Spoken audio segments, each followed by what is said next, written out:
মূল জায়গা হচ্ছে ফিলিস্তিন। শেষ জামানার সবচেয়ে ইম্পর্টেন্ট জায়গা হচ্ছে প্যালেস্টাইন। শেষ জামানার যত বড় বড় ঘটনাগুলো ঘটবে, ইমাম মাহাদির আগমন, মুসলিম বাহিনীর বিজয়, জেরুজালেম পুনরুদ্ধার, ইসলামিক খেলাফত প্রতিষ্ঠা, ঈসা আলাইহিস সালামের আগমন, সব ওই জায়গাকে কেন্দ্র করে। সব কিছুই ওখানেই দাজ্জাল বের হবে, দাজ্জালকে আবার মারাও হবে সেখানে, সব কিছু ওখানে। কিন্তু ওই দিক থেকে মুসলিমদের দৃষ্টি ফোকাস করে অন্যদিকে সরিয়ে দেওয়া হচ্ছে। ফিলিস্তিনিদেরকে দেখলেই গুলি মেরে দিতে বলা হয়েছে, দেখেছেন? দেখেন নাই? আমরা যে মসজিদটা দেখেছি আল আকসা, দেখেছেন? এই আকসাকে সরিয়ে দিয়ে সেখানে থার্ড টেম্পল নির্মাণ করার প্ল্যান হচ্ছে। মানে এই যে থার্ড টেম্পল তো বোঝেন না, হাইকেলে সুলাইমানি, মানে ওরা মনে করে যে তারা বানু ইসরাইল। একটু বোঝেন, ওরা মনে করে যে ওরা বানু ইসরাইল, আসলে ওরা বানু ইসরাইল নয়, ওরা হচ্ছে ইউরোপিয়ান জিউস। ওরা মনে করে যে ওদের একজন মাসিহ আসবে। কে আসবে? মাসিহ মানে ত্রাণকর্তা। মাসিহ মানে কি? ত্রাণকর্তা। যে আসলে তারা শুধু আরব না, সারা বিশ্ব তারা শাসন করবে, এমনটা তারা মনে করে। এবং ওদের ধর্মগ্রন্থে একটা আছে তালমুদ। কি নাম? তালমুদ। এই তালমুদের মধ্যে এটা লেখাও আছে যে একজন মাসিহ আসবে, যে মাসিহ আসলে তারা বিশ্ব শাসন করবে। বাস্তবতা হচ্ছে ওই মাসিহ এসেছিলেন, আসেন নাই?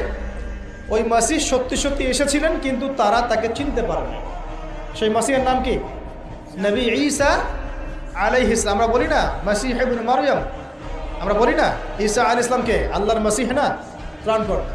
ঈসা আলাইহিস সালামকে তারা চিনতে ব্যর্থ হয়েছে এবং তাকে তারা হত্যারও চেষ্টা করেছিল, কিন্তু আল্লাহ রাব্বুল আলামিন তাকে উঠিয়ে নিয়েছেন কোথায়? আল্লাহর কাছে।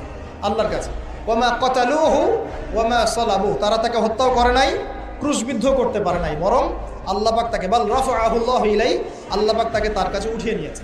তো বিষয়টা কি দাঁড়ালো? ওরা মনে করে যে ওদের একজন মাসিহ আসবে, যেই মাসিহ আসলে পরে তারা সারা বিশ্বটাকে শাসন করবে। ঠিক আছে?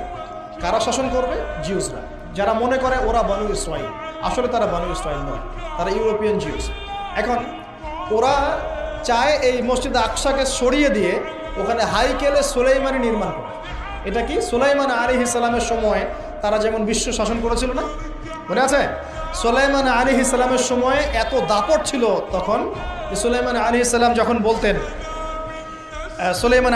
যখন বলতেন যে বাতাসকে ফ্লাই করতে, তখন এই সিংহাসন বাতাসে ফ্লাই করা শুরু করতো না? সুলাইমান আলাইহিস সালাম যখন জিনদেরকে বলতেন এই কাজ করো, জিনরা ওই কাজ করতো। সুলাইমান আলাইহিস সালাম যখন বলতেন জিনদেরকে সমুদ্রে ডুব দাও, ডুব দিয়ে সমুদ্রের নিচ থেকে মণিমুক্তা বের করে নিয়ে আসো, তারা সেটা বের করে নিয়ে আসো। সুলাইমান আলাইহিস সালাম জিনদেরকে দিয়ে এই মসজিদও নির্মাণ করিয়েছেন, মনে আছে?